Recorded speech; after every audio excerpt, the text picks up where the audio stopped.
ನಮಸ್ತೆ ಮಕ್ಕಳ, welcome back to my channel. Please like, share and subscribe my channel.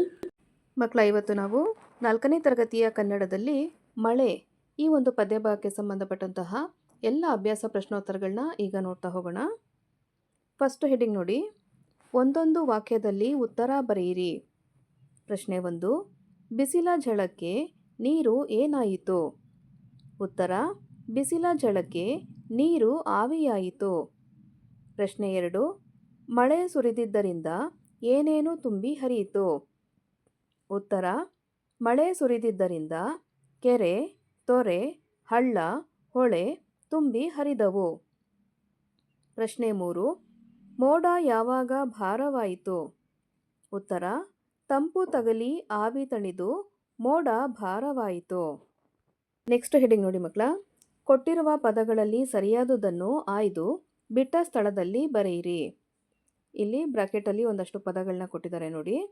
ತಂಪು, ಮಳೆಯ, ಗುಡ್ಡ ಬೆಟ್ಟ, ಮೋಡ, ಗುಡುಗು. ಇವೇ ಪದಗಳನ್ನ ಉಪಯೋಗ ಮಾಡಿ ನಾವು ಕೆಳಗಡೆ ಇರುವಂತಹ ಬಿಟ್ಟ ಸ್ಥಳವನ್ನು ತುಂಬಬೇಕಾಗತ್ತೆ. ನೋಡಿ, ಬಿಟ್ಟ ಸ್ಥಳ 1, ಮುತ್ತಿನಂಥ ಡ್ಯಾಶ್ ನೀರು ಕೆಳಗೆ ಸುರಿಯಿತು. ಉತ್ತರ, ಮಳೆಯ. ಮುತ್ತಿನಂಥ ಮಳೆಯ ನೀರು ಕೆಳಗೆ ಸುರಿಯಿತು. ಎರಡನೇ ಬಿಟ್ಟ ಸ್ಥಳ, ನೆಲದ ಮೇಲೆ ಡ್ಯಾಶ್ ಅಡ್ಡವಾಯಿತು. ಉತ್ತರ, ಗುಡ್ಡ ಬೆಟ್ಟ. ನೆಲದ ಮೇಲೆ ಗುಡ್ಡ ಬೆಟ್ಟ ಅಡ್ಡವಾಯಿತು. ಬಿಟ್ಟ ಸ್ಥಳ 3, ಗಳಿಗೆಯೊಳಗೆ ಬಾನು ತುಂಬ ಡ್ಯಾಶ್ ಕವಿಯಿತು. ಉತ್ತರ, ಮೋಡ. ಗಳಿಗೆಯೊಳಗೆ ಬಾನು ತುಂಬ ಮೋಡ ಕವಿಯಿತು. ಬಿಟ್ಟ ಸ್ಥಳ 4, ಮೋಡ ಮೇಲಕ್ಕೇರಿದಾಗ ಡ್ಯಾಶ್ ತಗುಲಿತು. ಉತ್ತರ, ತಂಪು. ಮೋಡ ಮೇಲಕ್ಕೇರಿದಾಗ ತಂಪು ತಗುಲಿತು. ನೆಕ್ಸ್ಟ್ ಹೆಡಿಂಗ್ ನೋಡಿ, ಪದ್ಯದಲ್ಲಿ ಬಿಟ್ಟಿರುವ ಸಾಲುಗಳನ್ನು ಬರೆಯಿರಿ. ಉತ್ತರವನ್ನು ನೋಡಿ. ನೆಲದ ಮೇಲೆ ಗುಡ್ಡ ಬೆಟ್ಟ ಅಡ್ಡವಾಯಿತು, ತಡೆದು ನಿಂತ ಮೋಡವೆಲ್ಲ ಮೇಲಕ್ಕೇರಿತು. ಚೆನ್ನಾಗಿ ಅಭ್ಯಾಸ ಮಾಡಿ ಬಾಯ್ಪಾಠ ಮಾಡಿದ್ರೆ ಬರೆಯೋದಕ್ಕೆ ಈಸಿ ಆಗುತ್ತೆ ಮಕ್ಕಳ. ಓಕೆನಾ? ನೆಕ್ಸ್ಟ್ ಹೆಡಿಂಗ್ ನೋಡಿ, ಗುಂಪಿಗೆ ಸೇರದ ಪದ ಗುರುತಿಸಿ ಬರೆಯಿರಿ. ಮೊದಲನೇದಾಗಿ ಕೆರೆ, ಕಟ್ಟೆ, ಸಮುದ್ರ, ಸೂರ್ಯ. ಇಲ್ಲಿ ಗುಂಪಿಗೆ ಸೇರದ ಪದ ಸೂರ್ಯ. ಎರಡನೇದಾಗಿ ಮಿಂಚು, ಭೂಮಿ, ಮಳೆ, ಗುಡುಗು. ಇಲ್ಲಿ ಗುಂಪಿಗೆ ಸೇರದ ಪದ ಭೂಮಿ. ಮೂರನೇದಾಗಿ ಸರೋವರ, ಪರ್ವತ, ಬೆಟ್ಟ, ಗುಡ್ಡ. ಇಲ್ಲಿ ಗುಂಪಿಗೆ ಸೇರದ ಪದ ಸರೋವರ. ನಾಲ್ಕನೇದಾಗಿ ನೊಗ, ಕುಂಟೆ, ನೇಗಿಲು, ಮಂಚ. ಇಲ್ಲಿ ಗುಂಪಿಗೆ ಸೇರದ ಪದ ಮಂಚ. ನೆಕ್ಸ್ಟ್ ಹೆಡಿಂಗ್ ನೋಡಿ, ಕೊಟ್ಟಿರುವ ಪದಗಳಿಗೆ ಸಮಾನಾರ್ಥಕ ಪದಗಳನ್ನು ಬರೆಯಿರಿ. ಮೊದಲನೇದಾಗಿ ಕಾಡು. ಇದಕ್ಕೆ ಸಮಾನಾರ್ಥಕ 3 ಪದಗಳನ್ನ ಕೊಡಬೇಕು. ಯಾಕಂದರೆ ಇಲ್ಲಿ 3 ಡ್ಯಾಶ್ನ ಕೊಟ್ಟಿದ್ರಲ್ಲ ಮಕ್ಕಳ, ಹಾಗಾಗಿ ನಾವು 3 ಸಮಾನಾರ್ಥಕ ಪದಗಳನ್ನ ಬರೀಬೇಕಾಗತ್ತೆ. ಓಕೆನಾ? ಕಾಡುಗೆ ಸಮಾನಾರ್ಥಕ ಪದ ಕಾನನ, ಅರಣ್ಯ, ವನ. ಓಕೆ. ಎರಡನೇದಾಗಿ ಸೂರ್ಯ.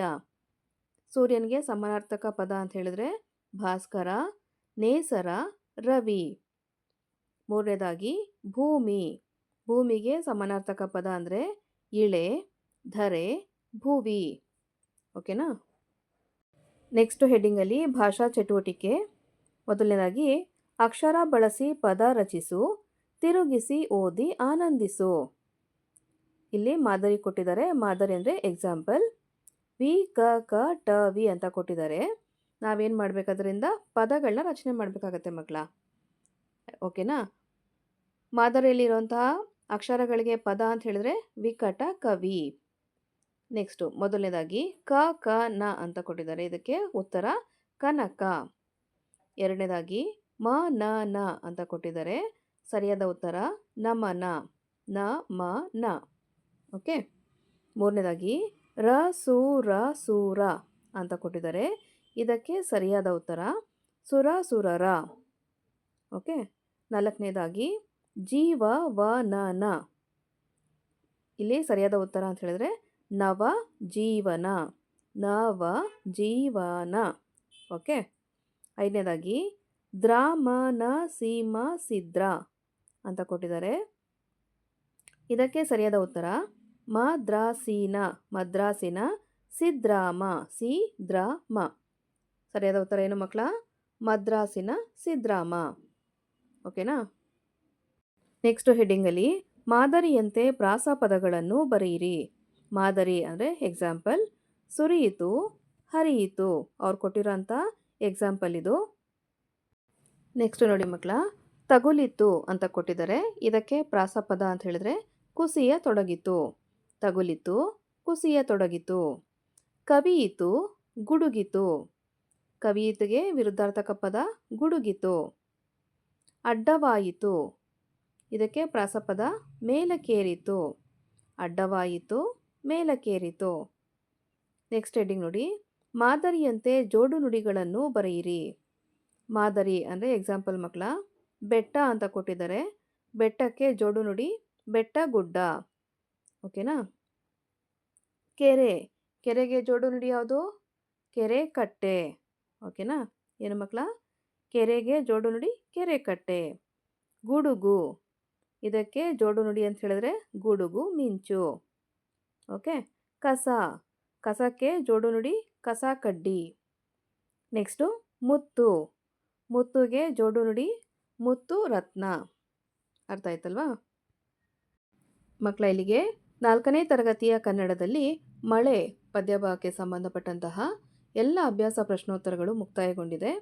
ಈ ಒಂದು ವಿಡಿಯೋ ನಿಮಗೆ ಇಷ್ಟ ಆದಲ್ಲಿ ದಯವಿಟ್ಟು ನಮ್ಮ ಚಾನಲ್ನ ಲೈಕ್ ಮಾಡಿ, ಶೇರ್ ಮಾಡಿ, ಸಬ್ಸ್ಕ್ರೈಬ್ ಮಾಡಿಕೊಂಡು ನಾವು ಹಾಕುವಂಥ ಎಲ್ಲ ವಿಡಿಯೋನ ನೋಡ್ತಾ ನಮ್ಮನ್ನು ಎನ್ಕರೇಜ್ ಮಾಡ್ತಾ ಹೋಗಿ ಮಕ್ಕಳ.